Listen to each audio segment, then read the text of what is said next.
घंटा हादसे को हो गया, अभी का कोई सीनियर ऑफिसर यहाँ पे मौजूद नहीं है, न कोई सीनियर डॉक्टर यहाँ पे। सीएमओ साहब अभी तक आए नहीं है। 2 साल मौतें लगभग हो चुकी है, कोई सुनने वाला नहीं है, कोई रेफर करने वाला नहीं है।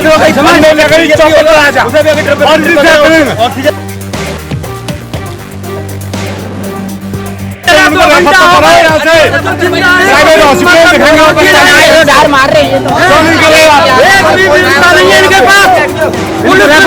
जिम्मेवारी के हिसाब से ये इतना कहिया है।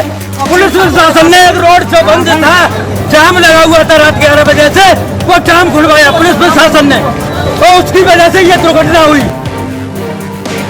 आदमी चले गए यहाँ से, 200 के लगभग चले गए, और एक डॉक्टर थे, बाकी के कोई नहीं।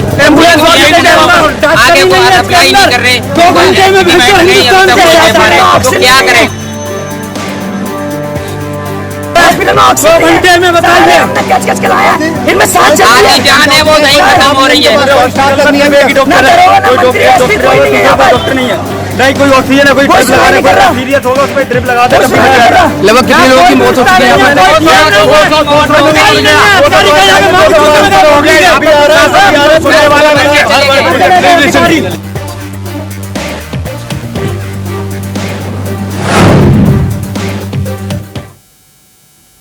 नमस्कार, इंडिया वॉइस देख रहे हैं आप और मैं हूं आपके साथ शिवम दुबे।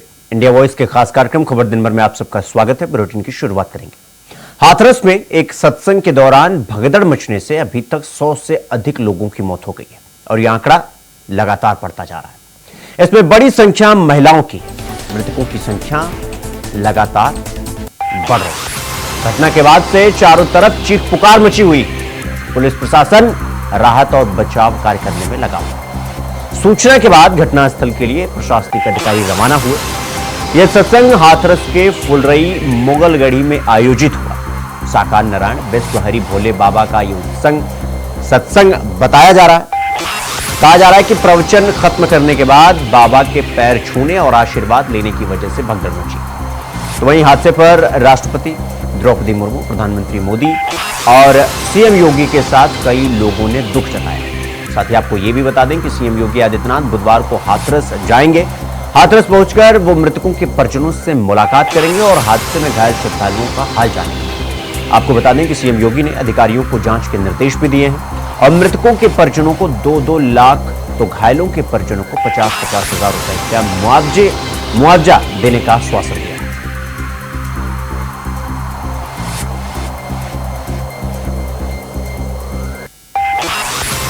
तो सत्संग में क्यों भगदड़ मची और हादसे की घटना को लेकर जांच कमेटी बनाई गई है, जांच के आदेश दे दिए गए हैं और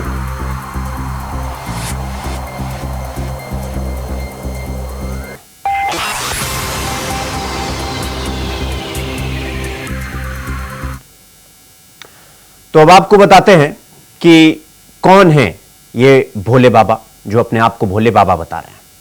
आपको बता दें कि ये जो बाबा बता रहे हैं अपने आप को, जिसके सत्संग में भगदड़ के बाद लाशें बिछी हैं, चलिए आपको इनके बारे में बताते हैं। मूल रूप से ये काशीराम नगर के पचियाली गांव के रहने वाले स्वयंभू संत भोले बाबा हैं। बताया ये जाता है वो उत्तर प्रदेश पुलिस में थे और 18 साल की नौकरी के बाद इन्होंने नौकरी से वीआरएस ले लिया और अपने गांव में ही झोपड़ी बनाकर रहने लगे। उनका दावा है कि इसी दौरान भगवान से साक्षात्कार हो गया उनका और वो अब उत्तर प्रदेश के अलावा आसपास के राज्यों में घूमकर लोगों को भगवान की भक्ति का पाठ पढ़ाते हैं। वो कासगंज में पटियाली गांव के रहने वाले हैं। वो उत्तर प्रदेश में पुलिस में भर्ती हुए थे। 18 साल की नौकरी के बाद वीआरएस ले लिया और अपने गांव में झोपड़ी बनाकर ये झोपड़ी में रहते थे। उत्तर प्रदेश के अलावा आसपास के राज्यों में घूमकर लोगों को भगवान की भक्ति का पाठ पढ़ाते थे। खुद को भोले बाबा का भक्त कहते थे और बचपन में वो अपने पिता के साथ खेतीबाड़ी का काम किया करते थे। तो ये बाबा का इतिहास हमने आपको बताया कि बाबा पहले क्या थे और आज क्या है।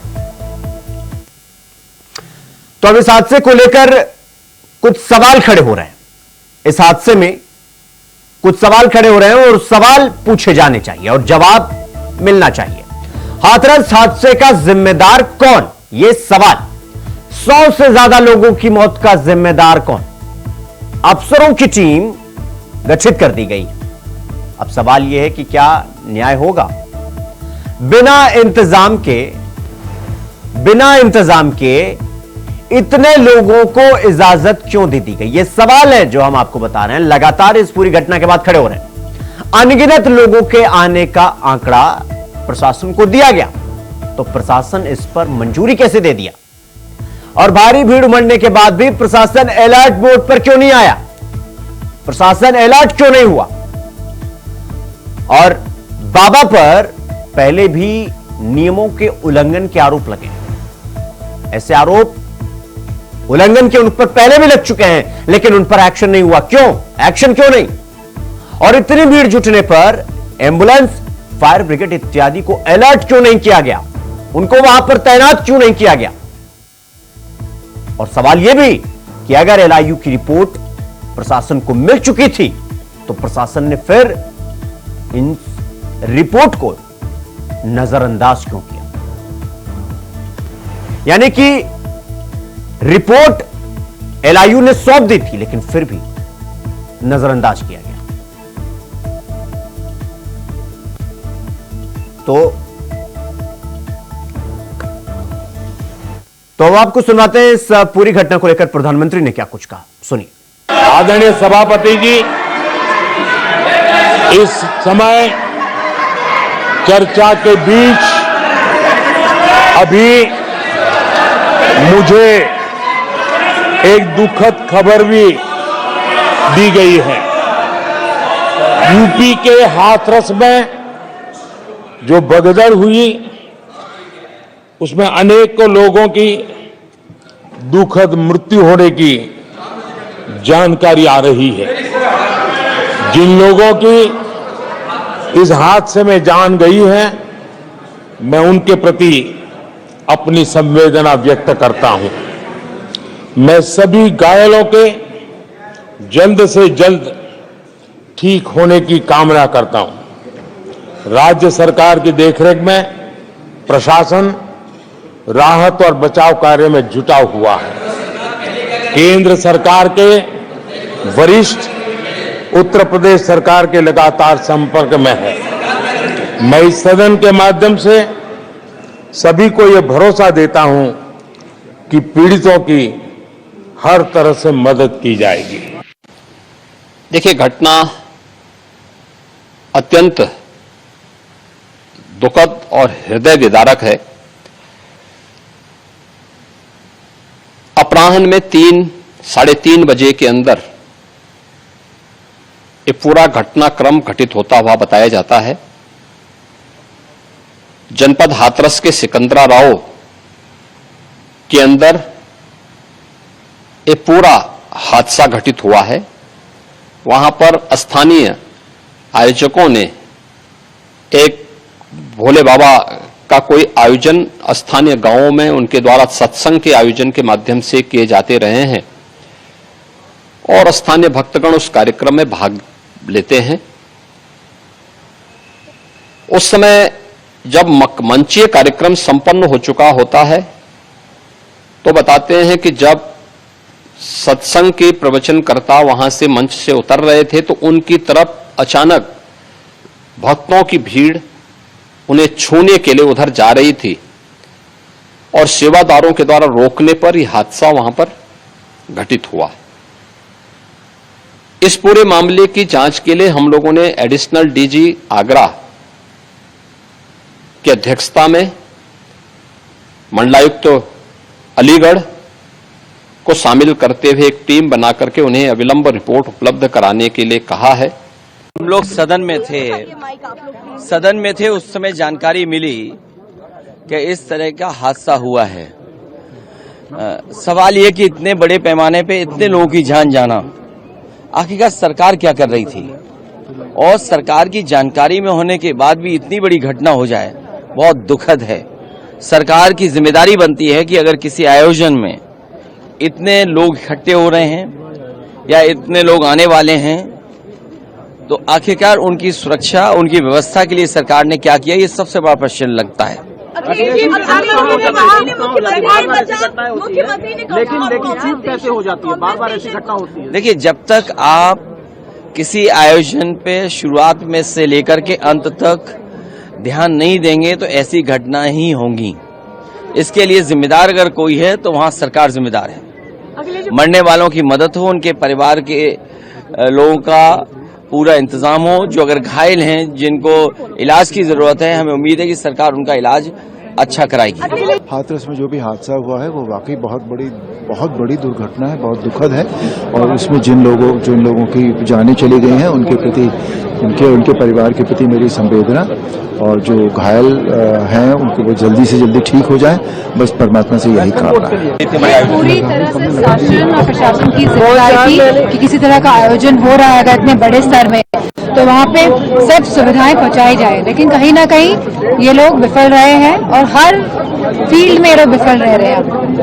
लेकिन निश्चित ही इसमें तो बहुत ही दुर्भाग्यपूर्ण घटना है, और जैसा कि आप बता रहे हैं, मुझे भी सदन के माध्यम से जानकारी, क्योंकि मैं अंदर सदन में था। निश्चित ही उसमें काफी महिलाओं की जो दर्दनाक मृत्यु है, काफी लोग उसमें घायल भी हुए हैं। निश्चित सरकार उन पीड़ित परिवारों के साथ खड़ी है। हम लोग ज्यादा से ज्यादा जितनी मदद कर सकते हैं उन पीड़ित परिवारों की, और जो घायल हुए उनको भी सही से उपचार मिले उसके लिए। देखिए, अभी मेरी ये दोनों से मेरी निकलते हुए बात हुई है, उन्होंने कोई भी एग्जैक्ट फिगर नहीं दी है। आज हाथरस डिस्ट्रिक्ट में एक प्रवचन के दौरान ये बड़ा दुखद हादसा हुआ है। माननीय मुख्यमंत्री जी ने निर्देश दिया है कि मैं तत्काल मौके पर पहुंचूं। वहां मुख्य सचिव और डीजीपी और अन्य अधिकारी भी पहुंच रहे हैं। जो भी वहां संभव होगा सभी घायलों का तत्काल इलाज के लिए व्यवस्था की जा रही है, और मृतकों के परिजनों को उनके ऐसी संकट की घड़ी में हम उनके परिवारों के साथ खड़े, सरकार उनके परिवारों के साथ खड़ी है। जो भी निष्पक्ष जांच करा के जो भी इस घटना में दोषी पाए जाएंगे उनके खिलाफ सख्त कार्रवाई की जाएगी। चली गई है हाथरस का जो वाक़या है, बड़ा तकलीफ की बात है। क्यों हुआ, कैसे हुआ, क्यों वहाँ की सरकार या किसी से मैनेज नहीं कर सकता, बड़ी अफसोस की बात है। हमारी उम्मीद करते हैं कि जो जख्मी है उनको राहत पहुँचाई जाएगी और इसकी प्रॉपर तहकीकात होगी क्यों हुआ। सरकार को लोगों की मदद करनी चाहिए सेंसिटिवली, और सब परिवारों को जिन्होंने किसी को खोया है मैं कंडोलेंसेस ऑफर करता हूँ। ठीक है सर। बहुत दुखद है, बहुत दुखद है, वो बहुत ज्यादा दुखद है। महादेव उनको, उनकी आत्माओं को शांति दे, जितने लोगों की मृत्यु हुई, और बाकी जो घायल हैं उनके लिए प्रधानमंत्री जी ने भी संवेदना प्रकट की। देखिए, उत्तर प्रदेश में जिस तरीके का शासन चल रहा है ना,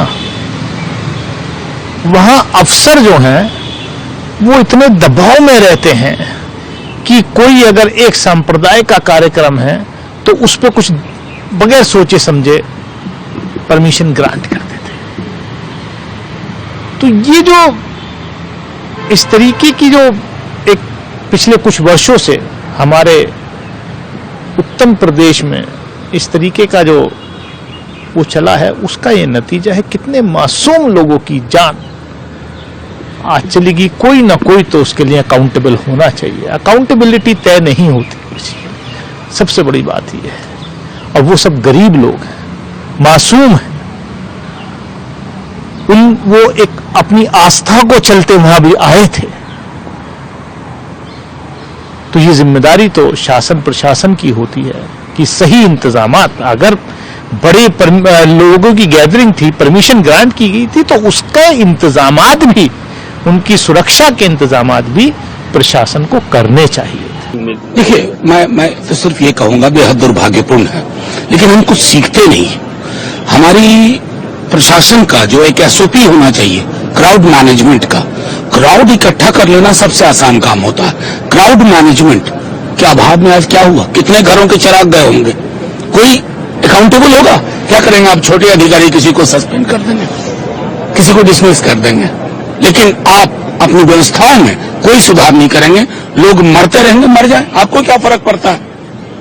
ये संवेदनशीलता अगर नहीं होगी, इसी तरह के परिणाम। तो आप यूपी गवर्नमेंट की एडमिनिस्ट्रेशन में फेल्योर हम ओवरऑल फेलियर मानते हैं कि क्राउड मैनेजमेंट के लिए हमारी सरकारों को जो करना चाहिए वो नहीं करती। खबर आ रही है कि 80 के लगभग 80 से भी ऊपर 87 लोगों की मौत हुई है। बहुत दुखद दुर्घटना है और ये सब भक्त लोग थे जो पूजा अर्चना कर रहे थे। उम्मीद करते हैं कि अस्पताल में जो घायल हैं उनकी शीघ्र उनको उपचार मिले और जो मृतक परिवार हैं उनको भी सरकार उनकी देखरेख में कोई घोषणाएं करे और इस मामले की जांच भी होनी चाहिए। जब सरकार को, प्रशासन को मालूम था कि इतनी भीड़ आने वाली है तो क्या व्यवस्थाएं की थी ताकि भीड़ सुचारू रूप से वहां जाकर अपनी पूजा अर्चना कर सके। यह सब जिम्मेदारी प्रशासन की होती है। हम उम्मीद करते हैं कि इसमें एक जांच भी होगी और वो निष्पक्ष होगी। उनके परिवार वालों के साथ हमारी संवेदनाएं हैं और जो लोग घायल हैं, ईश्वर करें वो जल्दी स्वस्थ हों और इस तरीके के दुर्घटनाएं ना हों, इसकी भी सरकारें जो है कोशिश करें। इसमें जनपद हाथरस में तहसील सिकंदराबाद अंतर्गत गांव मुगलगढ़ी में एक आयोजन भोले बाबा का समागम हो रहा था, जिसमें जब समागम अंत हो रहा था तो उस समय अत्यधिक उमस के कारण जब वहां से लोग निकलने को हुए तो उस समय ये घटना कारित हुई है। लगभग कितने लोगों की मरने की इसमें पुष्टि हुई है? देखिए, अभी इसमें जिला प्रशासन अपनी तरफ से पूरी इसमें कार्रवाई कर रहा है, जिसमें कि सभी घायलों को अस्पताल और जितने भी अन्य लोग हैं उनको वहां से निकाल के अस्पताल भेजा जा रहा है। अभी एग्जैक्ट नंबर बताना संभव नहीं है।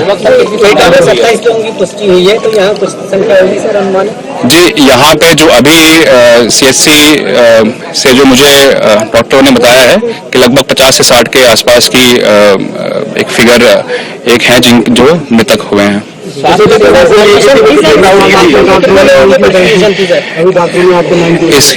इसकी परमिशन SDM साहब द्वारा दी गई थी और इसमें एक प्राइवेट आयोजन था जिसमें कि पूरी ड्यूटी कानून व्यवस्था और सुरक्षा के लिए लगाई गई थी और इसमें बाकी व्यवस्था जो अंदर की जानी थी वो स्वयं उनके द्वारा की जानी थी और इस संबंध में उच्च अधिकारी द्वारा एक उच्च स्तर पर एक जांच कमेटी भी गठित की गई है।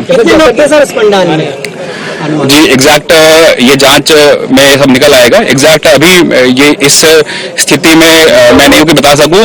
अभी हमारा फोकस, जिला प्रशासन का फोकस ये है कि जितने भी घायल हैं और मृतक हैं उनको जो भी शासकीय सहायता है और जो उनको इलाज उपलब्ध कराना है वो तुरंत प्राथमिकता पे कराया जाए।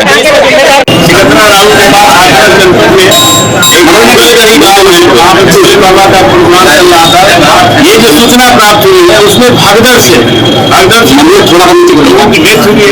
ये बहुत दुखद घटना है। उनकी आत्मा की शांति के साथ यहाँ पे जो लोग कुछ रोडी एटा पहुंची क्या हाथरस में, अलीगढ़ में और भी जनपदों में ये जानकारी प्राप्त करना है। ये जानकारी उनको नहीं है। कितने लोगों की मरने की आशंका है? ये अब हम यहाँ से बैठे कुछ नहीं बता सकते। क्या क्या चलोगे? भैया नीचे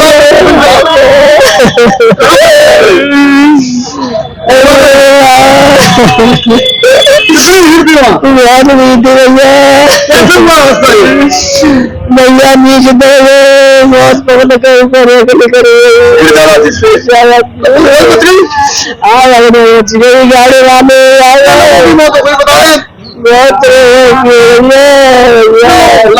2500 पर पहुंचो।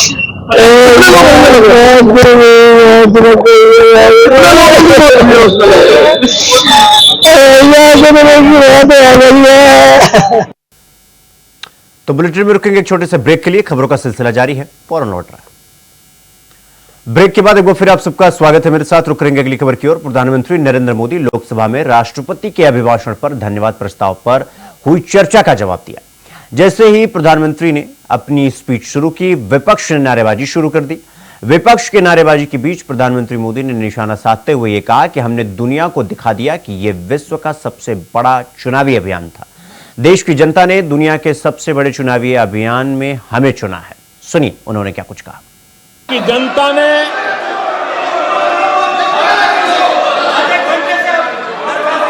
दुनिया के सबसे बड़े चुनाव अभियान में जनता ने हमें चुना है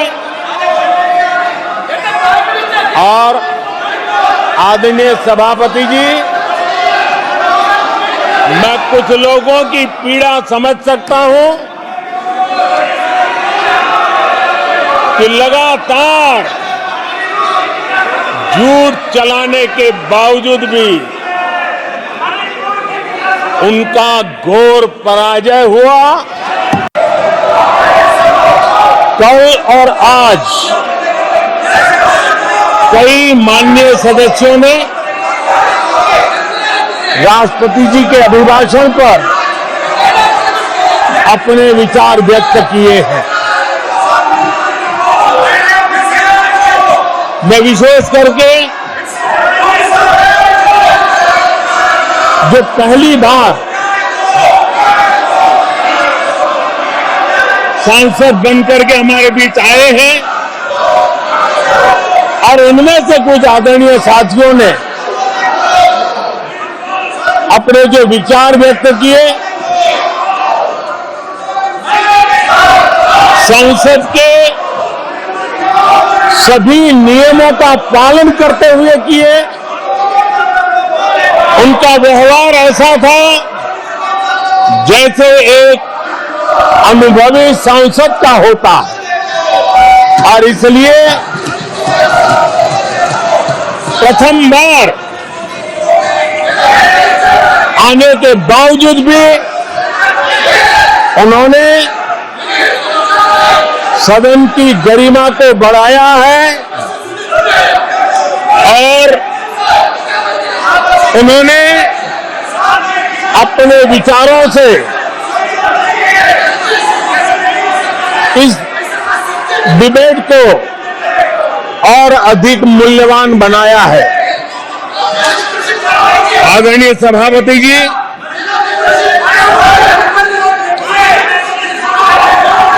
देश ने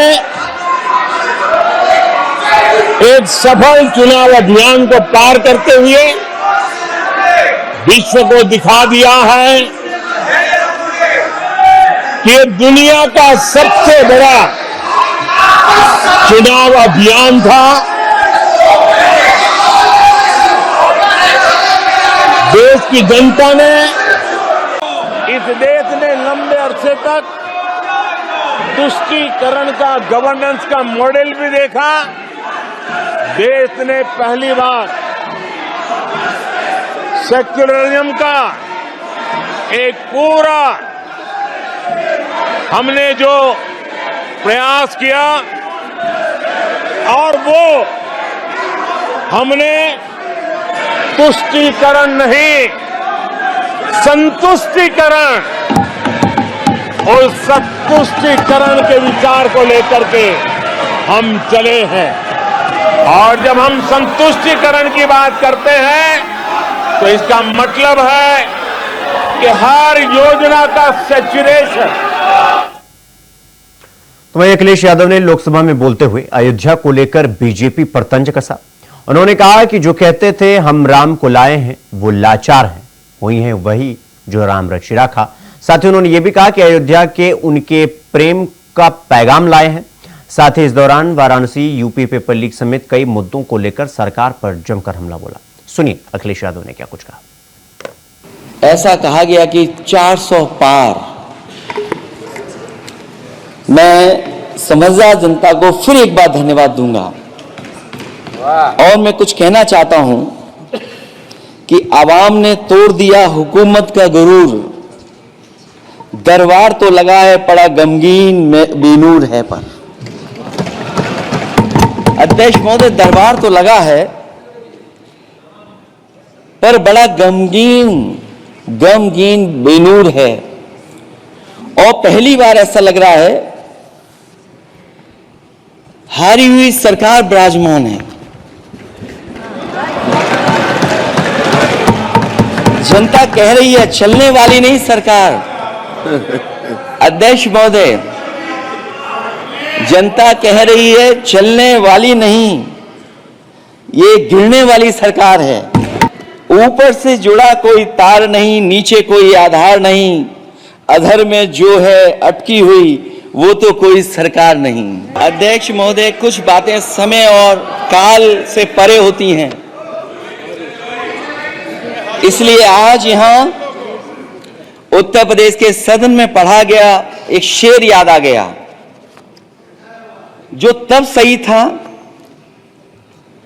अब और सही साबित हो रहा है। इजाजत हो अध्यक्ष जी तो मैं अर्ज करूं। हजूरे आला आज तक खामोश बैठे इसी गम में, हजूरे आला आज तक खामोश बैठे हैं इसी गम में, महफिल लूट ले गया कोई जबकि सजाई हमने। अध्यक्ष महोदय, ईवीएम पे मुझे कल भी भरोसा नहीं था, आज भी नहीं भरोसा। मैं 80 की 80 सीट जीत जाऊं तब भी नहीं भरोसा। और मैंने अपने चुनाव में कहा था अध्यक्ष महोदय, ईवीएम से जीत करके ईवीएम हटाने का काम करेंगे। न ईवीएम का मुद्दा मरा है न जाएगा खत्म। जब तक ईवीएम नहीं हटेगी हम समाजवादी लोग उस बात पर अड़ग रहेंगे। अध्यक्ष, तो खबर दिन भर में फिलहाल अभी के लिए बस इतना ही। देश और दुनिया की तमाम खबरों को देखने के लिए देखते रहिए इंडिया वॉइस। नमस्कार।